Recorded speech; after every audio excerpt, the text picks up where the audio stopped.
اور اسی طرح اسلامی سال کا آغاز بھی قربانی اور شہادتوں کا ہے، جس میں سب سے پہلی شہادت یکم محرم الحرام کو عمر فاروق رضی اللہ تعالیٰ عنہ کی شہادت ہے۔ عمر فاروق رضی اللہ تعالیٰ عنہ یہ وہ عظیم الشان اور عظیم المرتبہ شخصیت ہے جس کے بارے میں حضور علیہ السلام نے فرمایا لو کان بعدی نبی لکان عمر بن الخطاب، اگر میرے بعد کوئی نبی ہوتا تو عمر بن الخطاب رضی اللہ تعالیٰ عنہ نبی ہوتے ہیں۔ کتنی عظیم الشان فضیلت ہے، اور یہ وہ عظیم المرتبہ شخصیت ہے جس کو حضور علیہ السلام نے دعا میں مانگا۔ اسی لیے حضور علیہ السلام کو معلوم ہو گیا تھا کہ عمر بن الخطاب اور عمر بن الحشام ان دونوں میں سے اگر ایک اسلام لے آئے تو مسلمان جو چھپ کر اور اسی طرح چھپ کر عبادت کرتے ہیں اور اللہ تعالیٰ کے دین پر عمل کر رہے ہیں تو پھر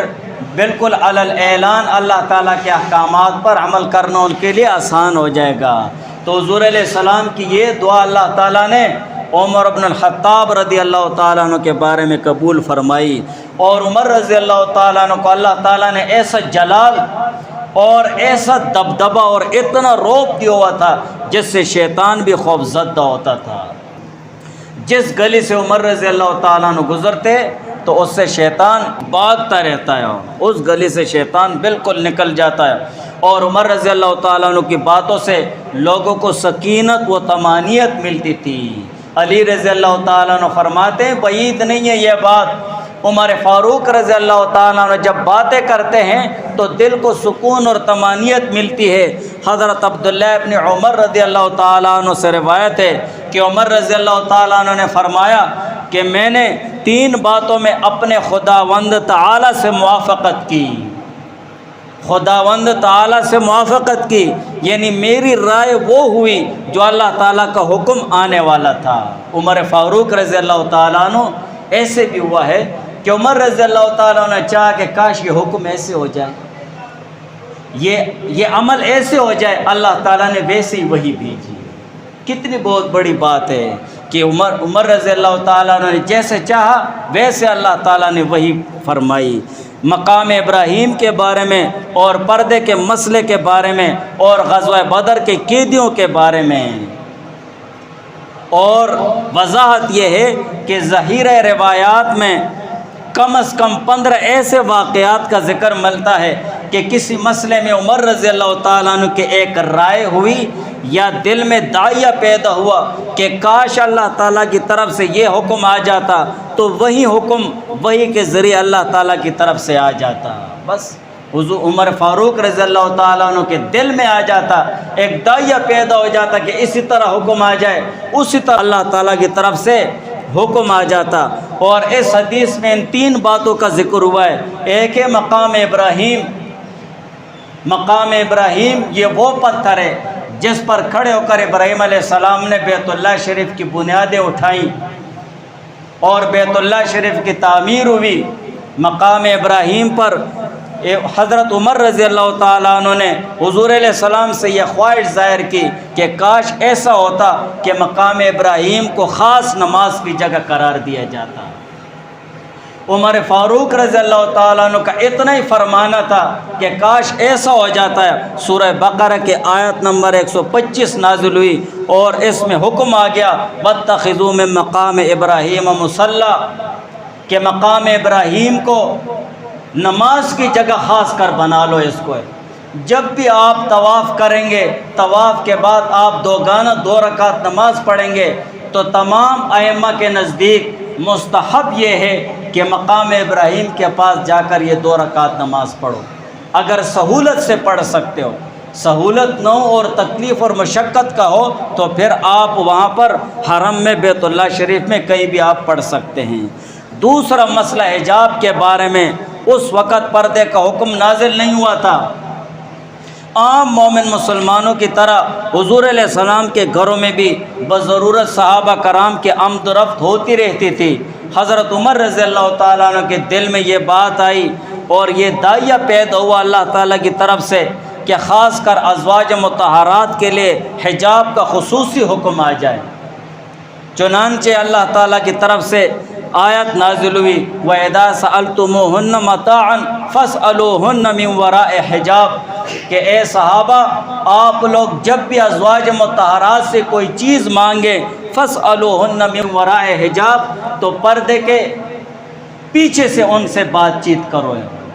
تو یہ حکم بھی عمر فاروق رضی اللہ تعالیٰ عنہ کے دل میں داعیہ پیدا ہوا تھا۔ اور تیسری بات غزوہ بدر میں مشرکین کے قیدیوں کے بارے میں، جب غزوہ بدر ہوئی اور مشرکین کے کچھ لوگ قید کر دیے گئے تو ان کے بارے میں پھر یہ مسئلہ ہوا کہ ان کا کیا کیا جائے، تو عمر رضی اللہ تعالیٰ عنہ کی رائے یہ تھی ان سب کو قتل کر دیا جائے، اس لیے کہ یہ دین اسلام کے سب سے بڑے دشمن ہیں، اور ان کے یہ جو چھوٹے چھوٹے بچے ہیں تو یہ دین اور اسلام کو ختم کرنے کے سپولے ہیں، یہ کل بڑے ہو جائیں گے تو پھر دین اسلام کے خلاف یہ پرچار کریں گے اور دین اسلام کو ختم کریں گے، لہٰذا ان سب کو قتل کر دیا جائے۔ لیکن ابو بکر رضی اللہ تعالیٰ عنہ اور حضور علیہ السلام پر رحم دلی کا غلبہ تھا، ان کی رائے یہ تھی کہ فدیہ دے کر ان کو چھوڑ دیا جائے، اور اسی پر عمل ہو گیا تھا، فدیہ دے کر ان کو چھوڑ دیا گیا۔ لیکن بعد میں سورہ انفال کی وہ آیات نازل ہوئیں جو عمر فاروق رضی اللہ تعالیٰ عنہ کی رائے کے مطابق تھی کہ ان سب کو بالکل ختم کر دیا جاتا ہے۔ اور اس کے ساتھ ساتھ عمر رضی اللہ تعالیٰ عنہ کی فتوحات اور دوسرے عظیم کارنامے بے شمار ہیں، تمام فوجداری اور نہری نظام اور اسی طرح دوسرے نظام، یہ ساری چیزیں عمر رضی اللہ تعالیٰ عنہ کے دور خلافت سے وجود میں آئیں، اور عمر فاروق رضی اللہ تعالیٰ عنہ یہ عدل اور انصاف کا پیکر، اور اپنی خلافت میں اپنے بعد آنے والے ہر حکمران کو عدل اور انصاف سے نظام چلانے کا عملی نمونہ پیش کیا کہ آپ نظام کیسے چلائیں گے۔ آج کے غیر مسلم بھی اس بات کے قائل ہیں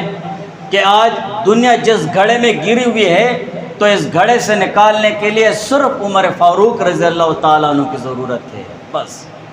یہ وہ عظیم الشان شخصیت تھی جس نے بیت المقدس کو بغیر لڑائی اور جنگ کے حاصل کر لیا تھا،